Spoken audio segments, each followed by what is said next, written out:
Bobbie Shrivastav, co-founder, chief product officer of BenAkiva.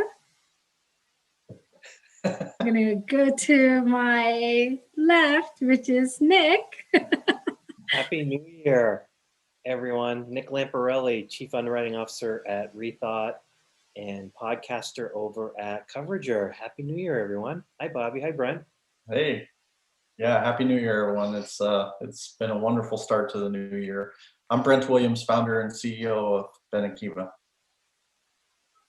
So to start our Happy Friday edition of 2021, last week we took a little break, and this week we're full blown, and starting next week you'll see guests. So to start off, let's share happy and gratitude stories for the week. Who wants to go first? I can go first. I'll share a business happy story. We've been working on partnerships in 2020, and one of the really cool partnership pieces, we've had a couple admin companies, very large admin system companies, identify BenAkiva as a superior claims and customer service platform, and they've decided to actually partner with BenAkiva and officially connect our BenAkiva platform to their admin platform out of the box, to where they can offer that claims and customer service extension to all of their clients. So I'm going to save the company names, but I will tell you that once you see the press release, they are very big admin companies. So to me, that was a wonderful, a wonderful, just making it known that, we stayed very pinpoint focused on claims and customer servicing. We didn't deviate from that one bit. And every admin company out there says they do claims and customer service, right? But what they identified was there's so much more than just, terminating a policy or, changing a name on a policy. There's so much more that goes on outside of that process that from a customer experience and claim staff and customer service experience perspective that BenAkiva provides. And so for them to choose us was a really big thing, and I'm very happy for that. It just proves that when you stay pinpoint focused on a couple items, you can become great at a couple items. So many companies, I believe, they get a list of 10 things they want to be good at, and as you know, you can't possibly be great at 10 things at once. So inevitably what they end up being is, bad at some things, mediocre at some, and maybe good at others. But when you narrow that list down to, 1 to 3 things, now all of a sudden you can become good at a couple things and great at 1 or 2 things. And that's what we did. And I think that's starting to show. So stay tuned for some press releases that are coming out. They're gonna, I believe once those press releases hit, that from a BenAkiva perspective, that we're gonna get very busy. I mean, I'm not surprised. I'm curious the dynamics of, I don't know that industry well enough. Mm-hmm. Is there the possibility where BenAkiva could be just essentially become the platform that everybody just has to have? Like, is that even a possibility?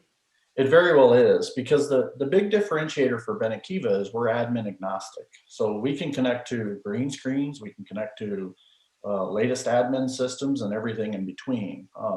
We can connect to multiple admin systems across an organization and offer one single claims and customer service platform, regardless of where the policy sits on an admin system. So it very well could be, it wouldn't surprise me if maybe a couple more admin companies this year reach out to connect BenAkiva right out of the box. Because from a client perspective, the biggest issue is implementation.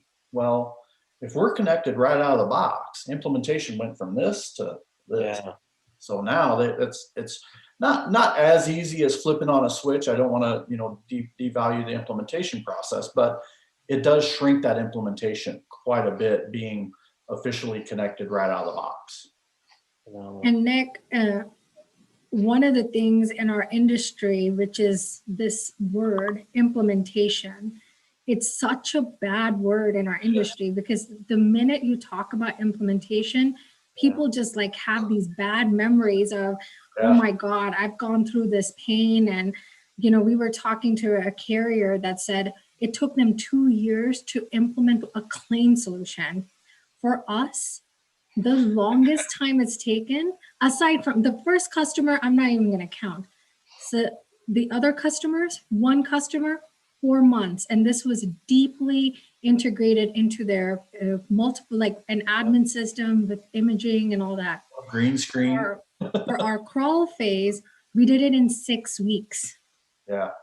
So we want to implement, when we say implementation, yes, it's an industry standard word, but we want that we don't want people to think, we want people to think not in, oh my God, years. We want to move the needle to months. And my goal from a product perspective is days. I want you up and running in days without having to do any of this change request nonsense that I see in the industry.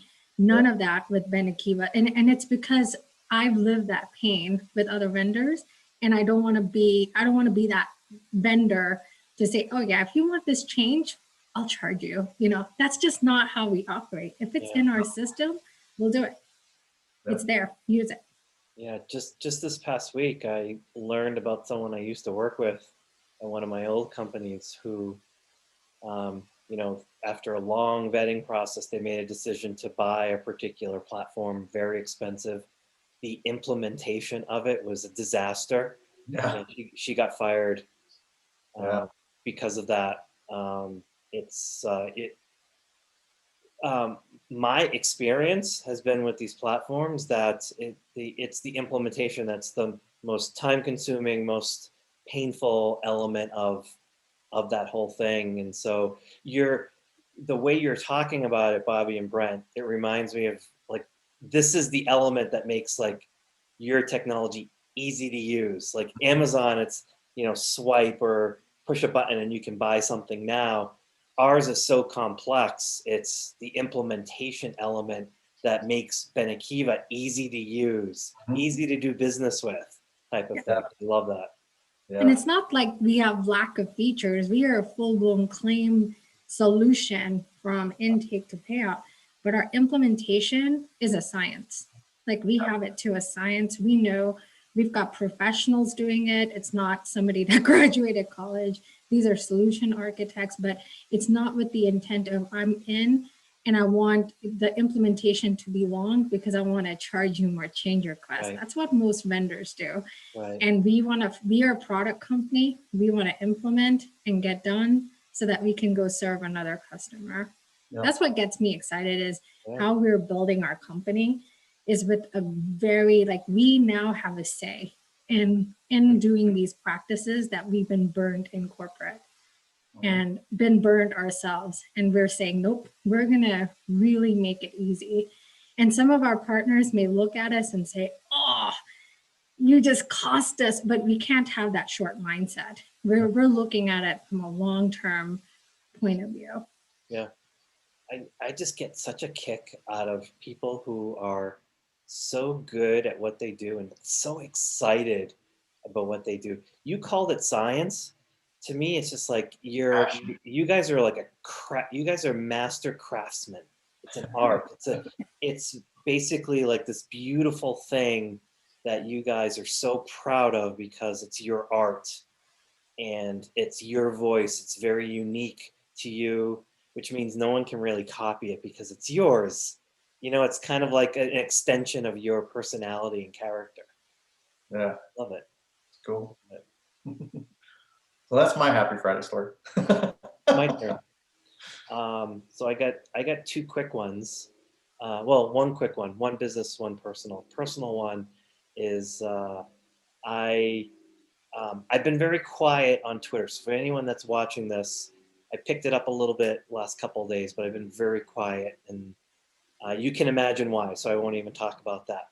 But I still get to see Bobbie doing her thing and Brent doing his thing and the whole Fit Fam that's on there. And so I've been trying to up my game, quietly in the background. I'm not up to significant levels yet, but I've been rucking, which is if you go to Go Ruck, it's former military guy who created these like really sturdy backpacks that you could put really heavy weights in. They were designed for that. And essentially what they found is a ruck bag with some heavy weight in it at aggressive walk speeds is about 70 to 80% as effective calorie wise as running. Yeah. And so I'm not ready to run yet. I'm still trying to get to Bobbie level. I want to do that 5K just like you, Bobbie. Not ready to do that yet. So this is my way of doing it. And this morning I've been using a 20-pound weight, getting sweaty with it. But after a couple of weeks, I need to kind of up my game. So I bought the 45-pound weight.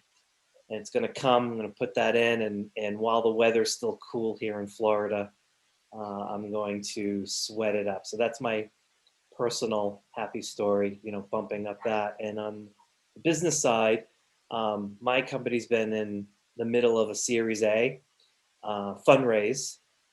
And we've had one investor who's already, committed, wrote the check. Nice. And now we have follow-ups. And for all of you out there that might be listening that goes through fundraising, it is grueling and it can be dejecting, but just get that first one in place. Yeah. Get that first one in place. It's like dominoes. They all want to participate, and that's what's happened recently. So our expectations are we'll be able to close the round out pretty quickly, but it gives us that needed breathing room and capital to do a massive scale expansion. So we've pretty much proven product market fit. We have more business than we can handle, and we got a bit of a tailwind too when it comes to the market. And so now it's time to grow. Now it's time to pull the ripcord and go, and just really just so many puns that you can throw there. Put the foot on the throttle, start sprinting. It's time to do that. But I'm happy that we're getting to the end of it, because it's been 9 months and COVID didn't help. So that's my happy story. Congrats, man. Congratulations, Nick. Thank you. And it's interesting, the physical side of that equation. I'm a firm believer that you can't put pedal to the metal on the business side without taking care of the physical and mental side. So the fact that you're doing both, you're setting yourself up for a win. I hope so. I didn't like the way I was feeling, Well, you look great. You look great. Had to make a change, and now I feel stronger. Now it's been able to one thing I've been able to transition with my Amazon Halo. I'm now hyper focused on sleep, right, and keep track, and I'm seeing some positive benefits on sleep and getting more REM sleep and more deep sleep, and so there's positive aspect there as well. I'm just trying to be a healthy dude. That's all.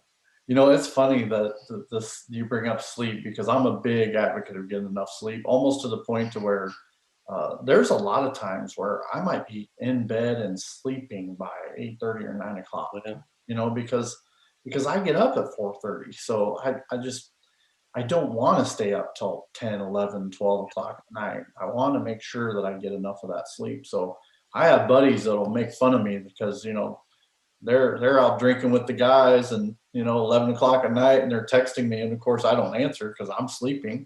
And they're like, "Where are you at?" "Oh, sleeping, Guilty. man." He's admitting it. Yes. And I'm one of those guys. Yeah, Bobbie will text me at 9:15, and I won't answer him. I'll get it the next morning, like, I was sleeping. You're the CEO. You can't be sleeping. Yeah, but man, you have to take care of the mental and physical side 100% to produce on the business side. You just have to. If you don't, you make too many mistakes.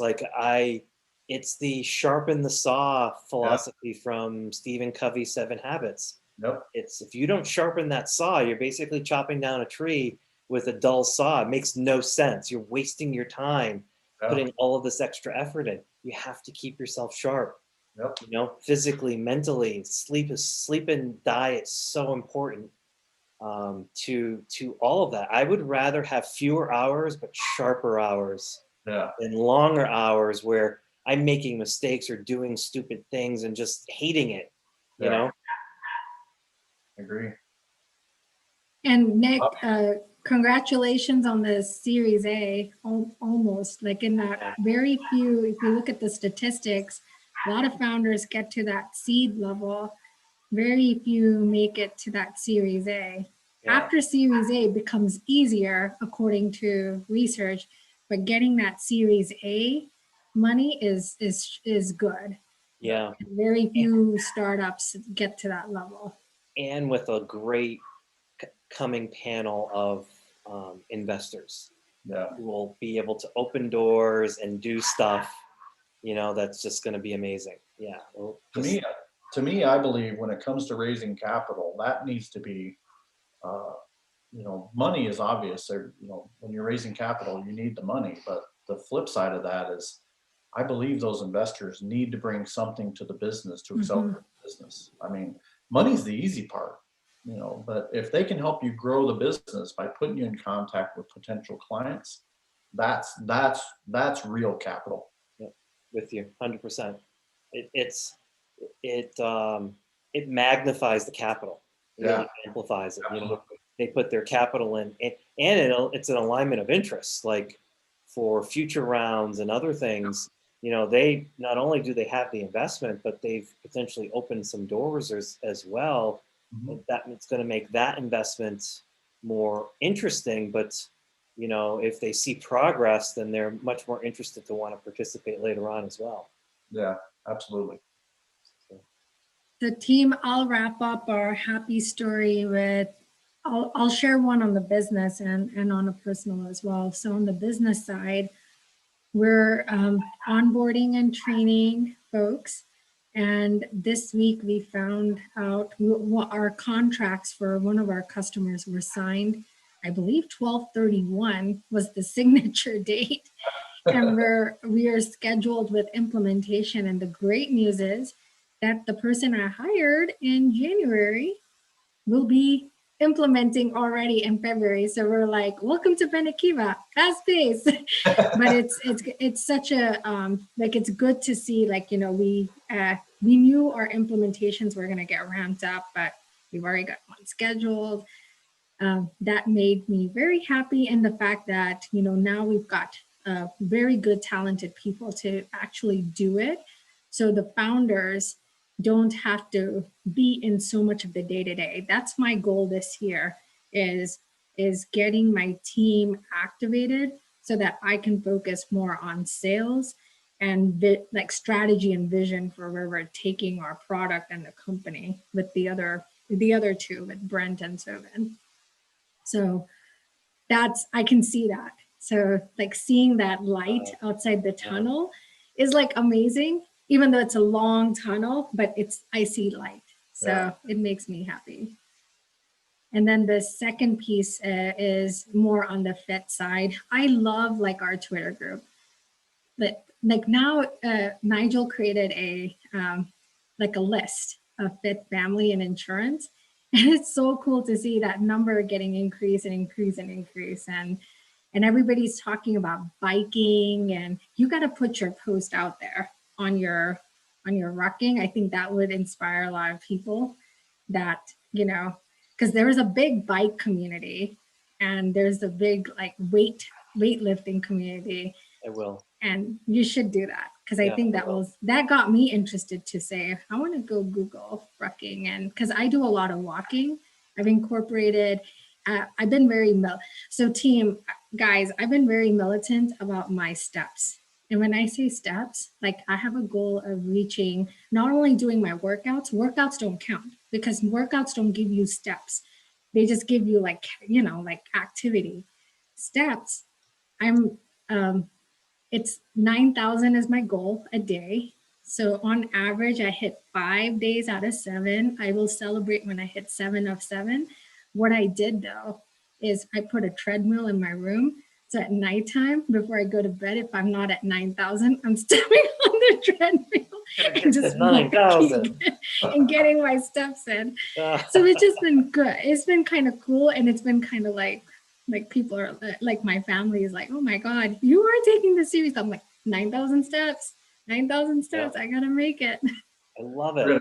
I'm gonna see an expense come through on our expense report for a treadmill desk. I'm not.